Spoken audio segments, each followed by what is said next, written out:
Welcome to Voices from the Valley, a podcast of the Community Foundation for the Fox Valley region. I'm Amy Spreeman, and in the co-host chair today is Tammy Geenan, Vice President of Community Engagement here. Hi, Tammy. How you doing? I'm doing well. Hello, Amy.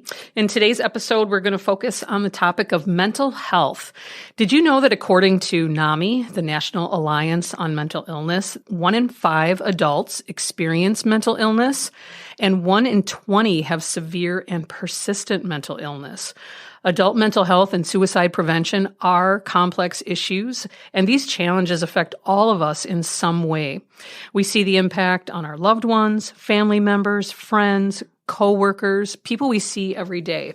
In this episode, we want to focus on new local research that examined the mental health of adults living in Outagamie, Calumet, and Winnebago counties, as well as specific recommendations for mental health improvement and suicide prevention. Yeah, there was a survey done during the pandemic that was created as a partnership between the New Mental Health Connection and Dr. Sarah Kolbeck at the Medical College of Wisconsin, and it was called Mind Your Wellness.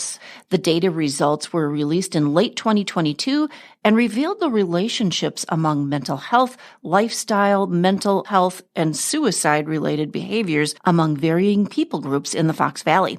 And if you haven't heard of this survey and its results, we're going to share links to that report in our show notes today as background. The news we're focusing on today locally is what's next. We now better understand the mental health challenges adults in the Tri-County face. And until now, we've never had a specific community-wide roadmap showing us what to do about it. There's been some exciting work going on with members of the New Mental Health Connection, an 80-member coalition of organizations, agencies, and service providers in the Fox Valley who have just released a set of organizational, community, and public policy recommendations targeting saving lives and improving mental health for adults in our region. Joining us today for this conversation is Beth Clay, Executive Director of the New Mental Health Connection. Hello, Beth. Good morning, Tammy. And also from the Connection is Community Suicide Prevention Coordinator Sarah Bassing-Sutton. Welcome, Sarah. Good morning. Thank you. So before we jump in and talk about the new report and the recommendations in it, first, help us understand a little bit about what the Connection is, who's involved in this work, and how, as change makers, everyone is working together to improve mental health in the Fox Valley. Thanks for highlighting the Connection, Tammy. Really appreciate it. So we are a scrappy group of community professionals and people who care about the mental health of our community who've been coming together over the last almost 12 years to deal with mental health and suicide prevention from a community perspective, not just a health perspective. And this sort of came about out of a Theta Care Community Health Action Team, or CHAT Plunge, that happened back in 2008.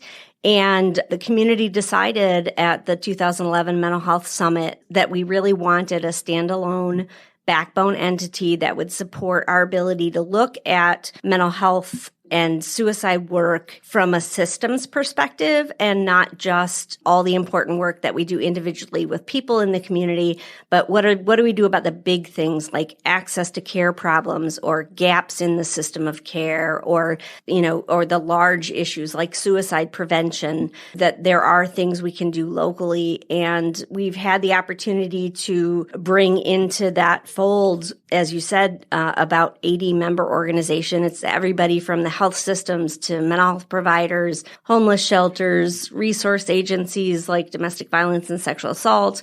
It's our actual mental health workforce, and it's also public health, law enforcement, because mental health impacts all of us no matter what mission work we're doing. So the Connection is really unique in the way it does its work. And that's what makes the report so exciting, because it was a really cross-section of member organization staffs that came together to dig into the Mind Your Wellness survey data to say what in here is meaningful, what in here is urgent and critical, what in here can we actually do something about. And we felt like there was so much of that in the data that it really required a response like this, that this is, a roadmap really, that if any of these things that we implement are going to make change, and many of them over time will make population level change in the Fox Valley. I'd like to also echo what you said about the connection being unique. And really, when you think about all of those partners, 80-ish partners, all coming together and wanting and having the will to work together on this topic in the community, I think sometimes here in the Fox Valley, because collaboration is built into the DNA a little bit of who we are as a community, sometimes we forget to pause and really acknowledge and think about how unique and important that is. So really, thank you and congratulations on the connections, leadership, and partnership with all of the member agencies and what everyone together has been able to accomplish over the last 12 years or so. And we're excited to jump in and talk more about the research and report. I just want to say one more thing about what you said about collaboration, because what's additionally unique is, so for this work, we had a committee, a recommendations committee, and in collaboration, we're still coming together with the hat of our organization on. When we do this work in the connection, people leave their hats at the door. And we talk about community mental health not through the lens of anybody's individual strategic plan. And so there's another level of uniqueness of the work we do together. Just wanted to make sure to share that. Thank you. The Mind Your Wellness survey was such a huge undertaking. And when you released the data last fall, there was this realization that we as a community needed to take action. What do our listeners need to know about the data that you captured, and what rose to the top as far as themes? So as far as the data and what rose to the top, in looking at 25 plus different data points over the course of about 9 months, we saw some themes and some leverage points that rose to the top, where if we impact one of these leverage points, it's going to make a difference in multiple areas. So the recommendations have been organized by themes to help focus the work that needs to happen and really where the major opportunities are to do the work. So we're talking about basic needs, access to care, as well as social connection. And the actual leverage points included income, rest, isolation, and the fourth one is screen time. So as we were looking at the data with our academic partner from the Medical College of Wisconsin and the way that she's able to kind of slice and dice all of the data we collected, we were able to analyze it from a demographic, an age, just a multitude of perspectives. And what we really saw was that in our community, there are some disparities as it relates to mental health, as it relates to all of those factors impacting mental health. And so we really were intentional in taking that data disparities for the BIPOC, Black, Indigenous, people of color, as well as the LGBTQ plus community, and talking to them about what the data showed us and learning from them about what that data actually meant and whether or not it was accurate. And so in this report, there are also some sections called In Your Own Voice that are specific to the disparities in our community in the BIPOC and LGBTQ plus communities. Thank you for being open about what you learned in that data collection process and how you pivoted during that piece and really listening and getting that additional feedback. I think that learning opportunity through that process is also something that can be helpful in many other ways to help our community, as we're also looking to continue to listen and learn and gather feedback from diverse population groups in our community. It was critical, and we learned so much in the process of collecting the data as well as more in the process of analyzing the data, because we then understood what we got wrong. And in the beginning, I think we recognized as we were looking at the data that we were not seeing certain demographics responding to the survey. And so that made us stop and think, what are we missing? What do we need to do in order to collect information on everyone in our community? So we really relied on a lot of our grassroots, culturally based organizations to correct some of those things that we recognized early on in our data collection process. And the other pieces we had to learn on the back end as we were looking at the data, and where we really missed the target in collecting accurate data. And I'll let Beth speak a little bit more to that process.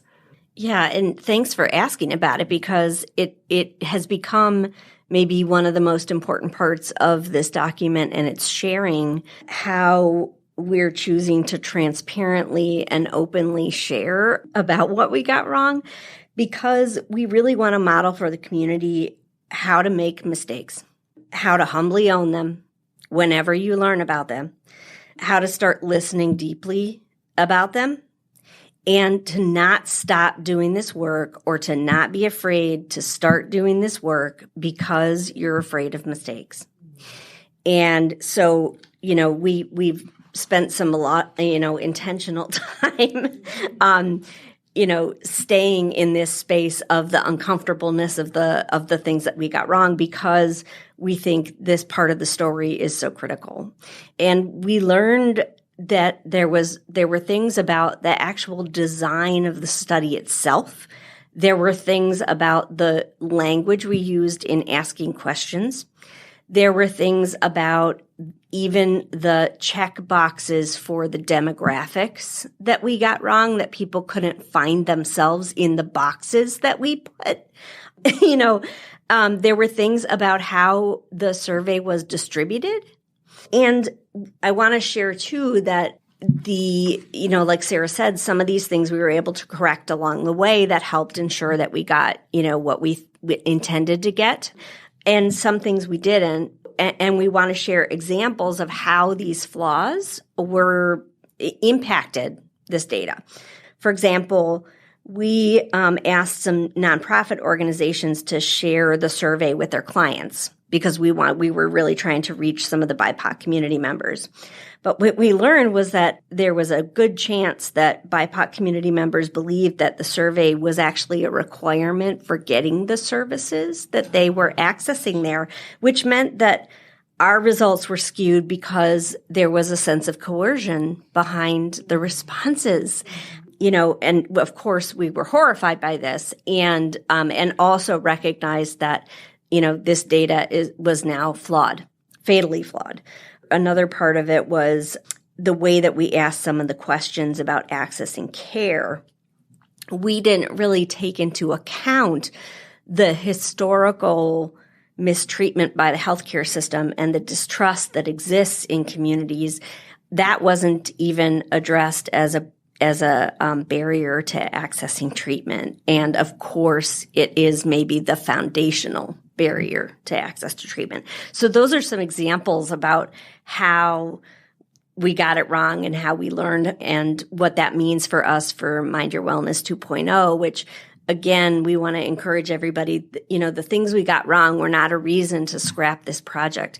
And, People of Progression and Casa Hispana and New Hmong professionals and Diverse and Resilient, who supported us through these errors, really encouraged us not to throw up our hands, but to say, but what is still true here? What can we still find here? How do we not waste time? Because there was urgency in these disparities, critical urgency.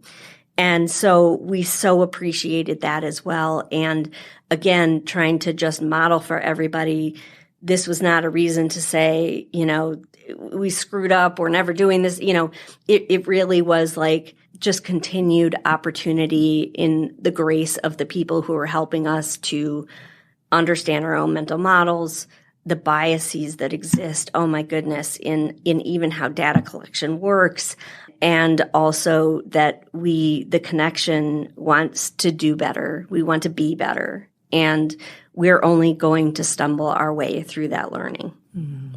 Thank you so much for sharing that detail and how we can all use this to continue learning together. Related to the data, and you spoke of the disparities that exist within the BIPOC and LGBTQ communities.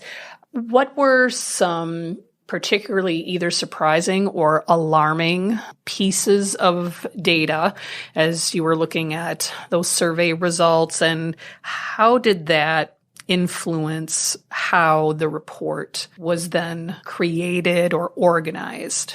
Yeah, that's a great question. We really were intentional in how we organized the report and where those sections fit in. As we consider the themes in a community perspective, sometimes the disparities are within that theme, and sometimes the disparity is before that theme. Kind of like Beth mentioned, as it comes to access to care, there's a barrier that exists prior to accessing care, and so we needed to put those sections on disparity within the BIPOC and LGBTQ communities prior to entering into that theme and those recommendations. And the same is true for social connection. A few of the data points that rose to the top in those sections were related to annual household income. So as we look at annual household income in the Tri-County, there is an enormous disparity for folks who are making less than $50,000 annually. So households who have an income of less than $50,000 a year, there is a greater percentage of folks in the BIPOC community that fall into that category, as well as in the LGBTQ plus community. So we've got specific numbers. Sometimes they're hard to listen to. I would encourage you to take a look at the report to actually see the visuals on that. But, the BIPOC community, 70% of those who responded to our survey were earning less than $50,000 a year, and close to 70% of the LGBTQ plus community members that responded were earning less than $50,000 a year. So that's pretty significant. When we look at, what are straight white folks making, what's the percentage of those folks making less than $50,000? It's less than 50% in both of those categories. So, these disparities are pretty huge when it comes to that. And the disparity that jumped out in the mental health data there. So the income is one thing. The income's relationship to the number of people making less than $50,000 that are experiencing anxiety, depression, and suicide-related behaviors. That's where it really becomes urgent and critical, right? So income is distressing and it's inequitable. But when it's tied to suicide-related behaviors, that brings it to a different level, and it led to different kinds of strategies, although we do address in there minimum versus livable wage, as a policy issue. But it's also about the impact of mental illness on those groups in a disparate way. That's a really great point. Thanks for bringing that up, because, income is just one piece of a picture, but the factors tied to income around mental health and suicide-related behaviors are multiplied when we're looking at its relationship to income. So, when we struggle with paying bills, there is an increase in poor health, there's an increase in depression, there's an increase in lack of sleep, and there's an increase in suicidal thoughts. So for us as a community, we're experiencing those things when we are struggling to meet our basic needs. And so for our community members in the BIPOC and LGBTQ community, the struggle is, and the impact on their mental health and survival from mental health issues and suicide risk is even greater. And I think that's a challenging part when you talk about, the topic of mental health. It is complex. There are so many pieces that are interwoven.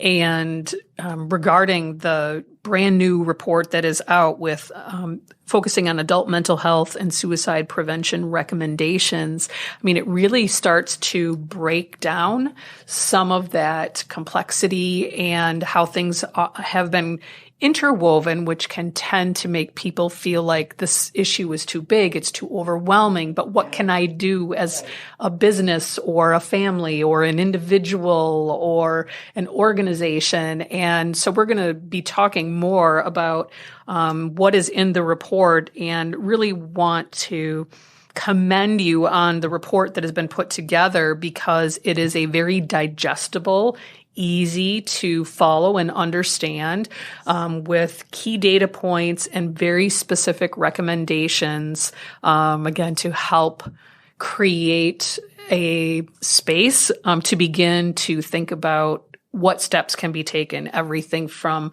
things that seem quicker and easier to do all the way up to the policy level types of things that take a long time. So we're going to come back and talk more about that report and the recommendations in just a minute. Yeah, it's a long-range strategy, and it's really going to make an impact over the next 7 years here in the Fox Valley. Encourage our listeners to go ahead and visit the show notes, because we're going to take you right to the connection and to the report, and you're really going to like this. We're going to take a brief break and talk about each of those themes: basic needs, access to care, and social connection, and recommendations, of course, when we come back.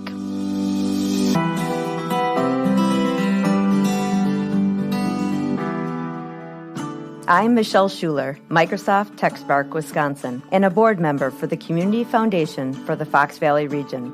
I believe that one person can only do so much and move so fast, but as a collective community of thought leaders, we can achieve more. The Community Foundation does that, bringing people together to help solve problems that lead to greater economic impact for all. You too can create an impact that lasts forever. Learn more at cffoxvalley.org.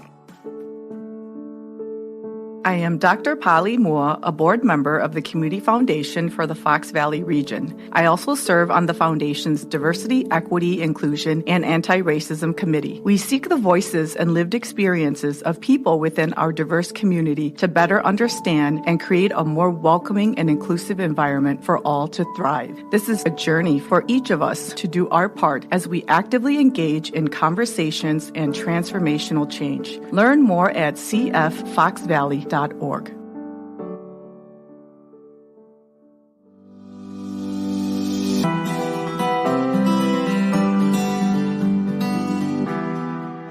We are back with Beth Clay and Sarah Bassing-Sutton from The Connection about a brand new mental health and suicide prevention recommendation report from the Mind Your Wellness survey.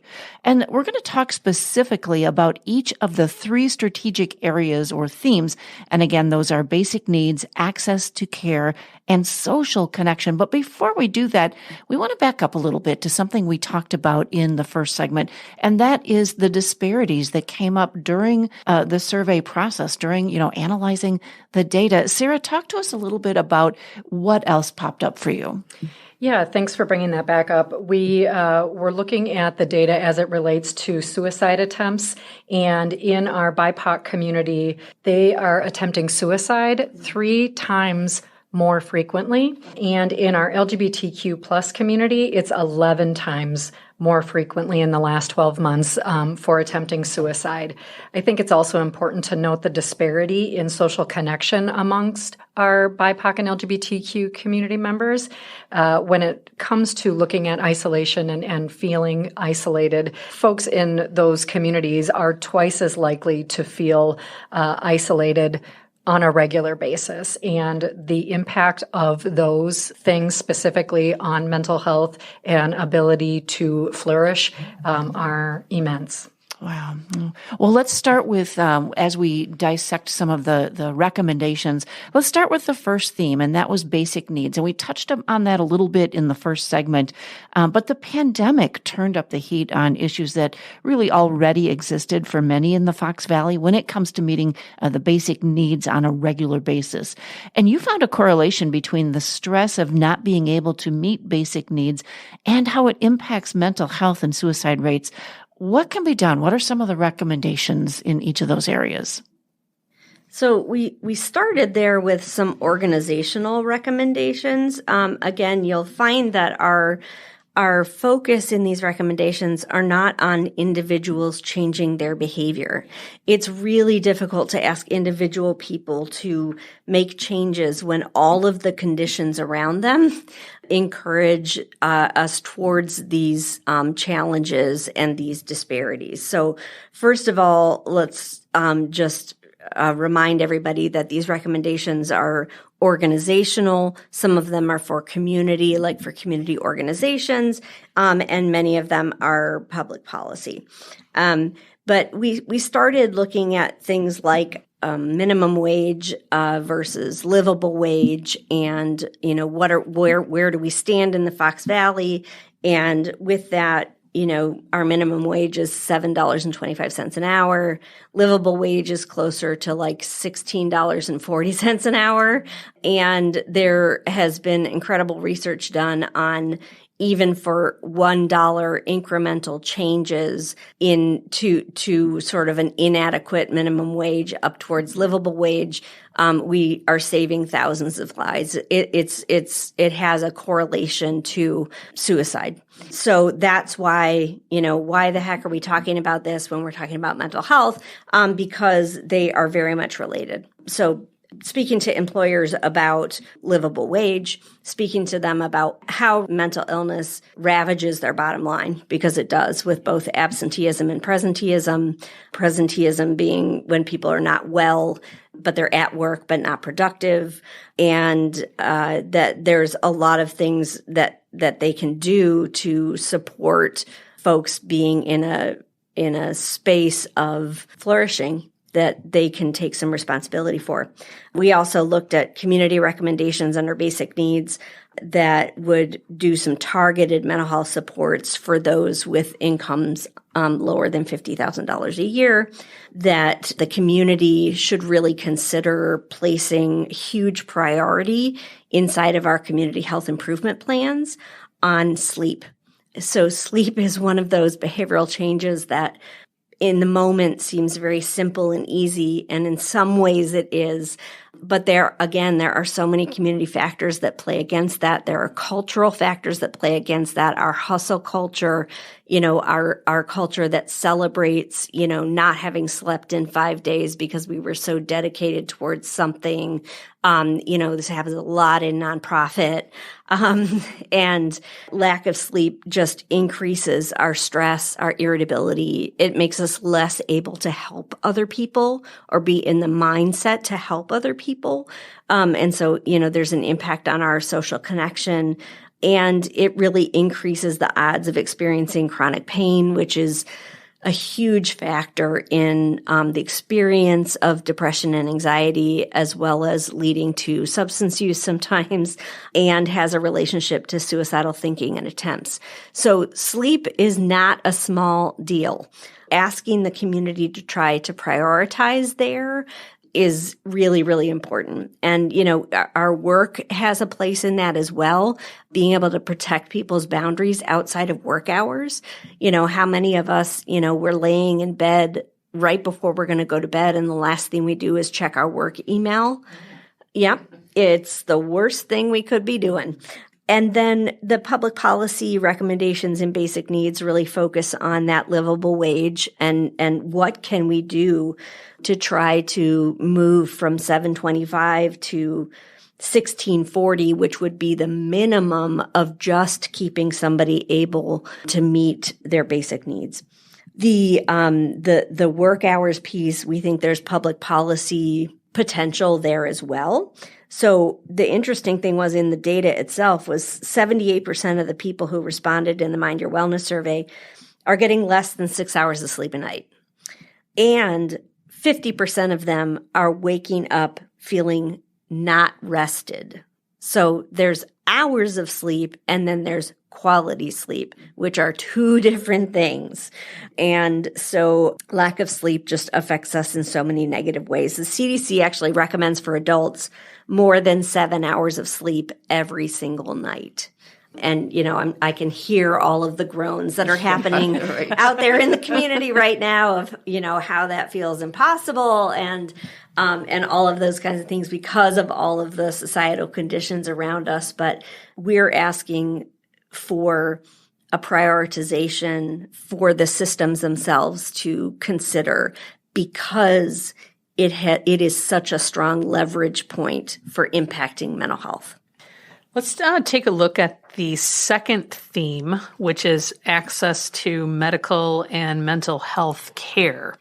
So there are long waits for people trying to access mental health services, and depending on what kind of services that you might be seeking, that wait time could be longer. So knowing how to access care is one piece, but there are also some shortages in the mental health workforce and other barriers that might make it a challenge for people to get the help that they need. So talk a little bit about this theme of access to care and what rose to the top as far as what the data said that related to the recommendations. Yeah, so access to care, again, this is one of those things that has been an issue long before the pandemic.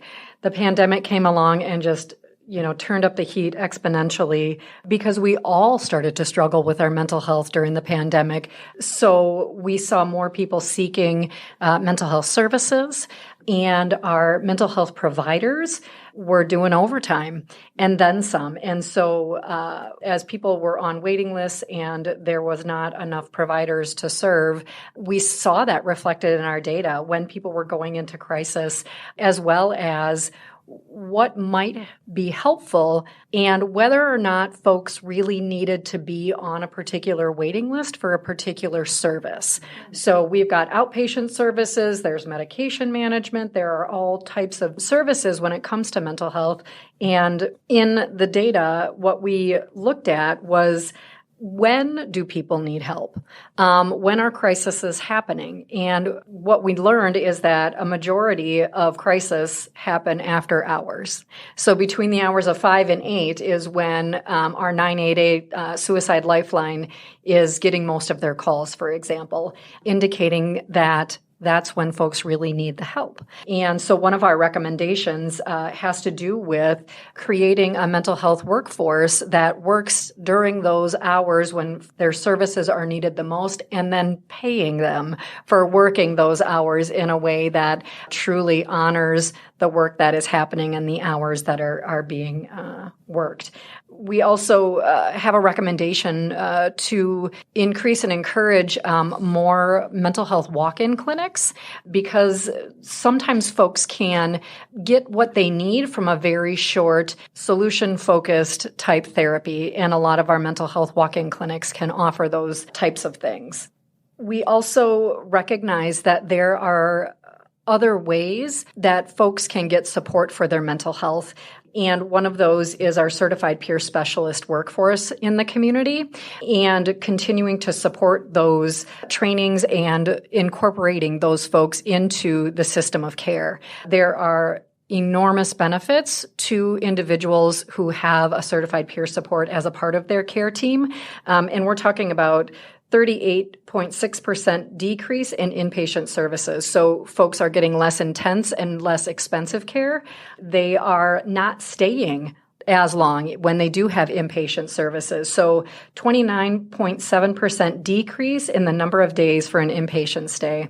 And then also a 24.3% decrease in overall behavioral health related costs when there is a certified peer specialist associated with somebody's mental health care. So one of our recommendations has to do with supporting that as a component of care for individuals who are struggling with mental health. One thing that I found interesting on the community recommendation side was the percentage of survey respondents that weren't sure if there were enough resources or maybe how to access the resources. So I found that part of the report interesting. And also, I think even just being intentional about how as a community everyone is sharing the same information as a go-to first stop for where to find information. So could you talk a little bit about that? I can share about that. This data point about killed me. Because the Connection's been working on what we've called no wrong door for over 10 years because we know the system is so complex, and trying to help people navigate it and trying to help the community understand where to go. And so when the Mind Your Wellness survey data came back and said that 30% of people wanted to seek treatment but didn't know where to go, and 75% of people either were unsure whether we have enough resources in the Valley or believe that we don't, I was like, okay, we need to take heart here and keep going. There's more that we can do. So our solution over time has been the creation of My Connection, new.org, which is a service navigation website, which is the first place anybody should and can go to look for what services are available in the Fox Valley. So clearly there's more work to be done there of driving the public to that, knowing that it's there, because once people are there, they're finding services. The site itself is very successful. What's on there is accurate. There's a crisis page that people go to all the time that has all kinds of crisis numbers on it. So, I felt like we solved this one already. So we solved the gathering of the resources into one place. What we still need to solve is ensuring that everybody knows about it. So if you don't know or your organization doesn't know about www.myconnectionnew.org, please go check it out. You can put the link on your own website. You can, as we support each other in the community just as people, or if you're a navigator type person, like a home visitor or a discharge nurse or school counselor, this will really help you as a navigator help people know where to actually get help. So yeah, that set of data points was surprising, a little disheartening, but we're just going to keep going. Well, and I think sometimes, when people or maybe someone remembers hearing at one point about where to go for resources, people don't always remember until they're in a crisis. And then they're like, wait a minute, what was that thing? What was that place that I remember hearing about, 2 years ago? And so for me, that is just reinforcing the importance of making sure as a community, we are always working together to keep that website elevated and highlighted, because no one knows when they're going to need it and be in that crisis. Well, let's talk about the third strategy, and that is about social connection. It was one of the main themes, and you've got a strategy to improve mental health and risk of suicide in that area. We know there's a huge correlation between isolation and poor mental health and even suicide. So we seem to be getting more and more disconnected from each other at home, in the workplace. How is that happening, and how do we as the Fox Valley community even begin to make a difference? Yeah, this is a great question, considering, where we have been with the pandemic and where we're at as a community. One of the data points that came up in the Mind Your Wellness survey was related to screen time and the amount of hours that folks are spending on a screen outside of work and school. And what we see is that the more screen time, the worse mental health is. So 4 or more hours of screen time on a daily basis outside of work or school is associated with increased risk of anxiety and increased sense of isolation. So we have a recommendation in the document that folks are getting less than 4 hours of screen time on a daily basis outside of school and work. And something simple like that will improve mental health because it's going to improve connection. The other place that we saw an opportunity to make a recommendation around social connection is this place where, as adults, that we are 8+ hours a day, and that's in the workplace. Encouraging employers to create a culture of connection within the workplace is another opportunity to improve adult mental health. And it's a really simple concept. It is asking that question of, how are you? And really being prepared for that answer and really taking the time to hear what other folks are going through. And in this new place of what a world is, the line between home and work is completely blurred. And so our home and our work sometimes were one for a handful of years there. And so this idea of really being present for one another can drastically improve mental health as well. And the impact of not doing it is really detrimental to businesses' bottom line, because folks then are struggling, and that absenteeism and presenteeism that Beth spoke about earlier is really impacting the work that's resulting from folks who are not doing well. Our local data also really mirrored the national data about 1 in 5 adults say they often or always feel isolated or lonely. And this is heartbreaking, but it's also dangerous. Lack of social connections really correlated with increased risk for suicide. And loneliness isn't just a bad feeling, it's actually harming our health. So it's associated with a greater risk of not just the depression and anxiety, but also cardiovascular disease, dementia, stroke, and premature death. The mortality impact of being socially disconnected is similar to that caused by smoking up to 15 cigarettes a day, and even greater than that associated with obesity and physical inactivity.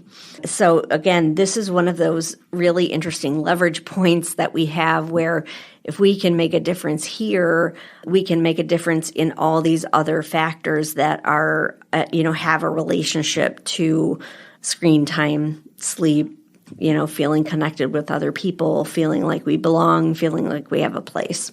And when you talk about screen time, you're talking about after hours, after work. That's right. So our data, we sort of had a cutoff line of the 4 hours outside of work or school. I just want to emphasize that the CDC actually is shooting for 2 hours for us to do outside of work or school. So we didn't want to shock everybody, and we're going to prioritize 4, hoping that we can move in the right direction. Okay, I personally have some work to do with that. Yes, me too. Yes, that's good to keep in mind. Sarah, Beth, there is so much more we could talk about in this report, and it's a very easily digestible, readable report, practical recommendations.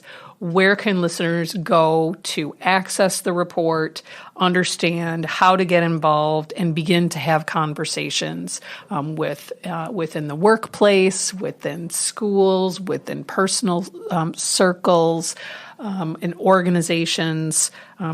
Where can people get started? So on the New Mental Health Connection website, which is www.newmentalhealthconnection.org, you can find the original Mind Your Wellness survey data, because some people who are data nerds, like myself, want to go back and look at that actual data. You can find the report as a PDF. You can actually read it there electronically, kind of as a book if you would like to. You can pull down the PDF. You can put it on your own website. You can ask for us to mail you copies of the paper report. And what we want to say is that this is actually, although was really like giving birth to something, that this is actually the beginning of the conversation, not the end of a process. So it is a priority of both Sarah's project, which is called Project Zero, and the New Mental Health Connection, that folks use this report for all kinds of reasons. They can use it as evidence towards projects or programs they want to do. They can use the data and the recommendations for funding requests. We would love to have boards of directors of organizations using this in their strategic planning. That really over the next, this will remain relevant over the next 5 to 7 years. So there's lots of work in here to be done. And like we said, anything in here that anybody does, even in the smallest ways, are going to improve things. We also are available to just come and talk to you or your organization about how your organization might use this. Again, we're at the very front end of our mission to get this out here and have it used. So contacting Sarah at newmentalhealthconnection.org, or myself, Beth at newmentalhealthconnection.org, can start the conversation in any way that you would like to, and we'd love to do that with you. Well, like you said, Beth, this conversation will continue. In fact, it's just getting started, and we do need your voice. So all the links that Beth mentioned, if you happen to be on our website, and you can go ahead and click there. It'll take you right to where you want to go. And we're just excited that this conversation is happening in our community. And we're thankful for the work the Connection is doing. So thank you so much for joining us, Beth and Sarah. Thank you so much.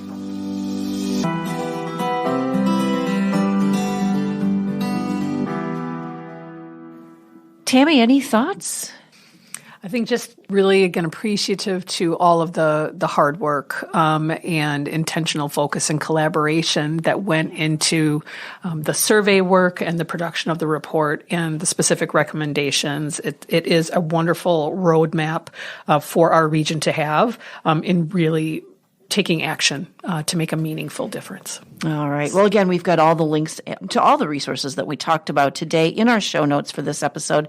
You can find them by going to cffoxvalley.org/podcasts. There you can subscribe to this podcast and get all your episodes delivered to you wherever you listen to audio. We'll see you next time on Voices from the Valley, a podcast of the Community Foundation for the Fox Valley region.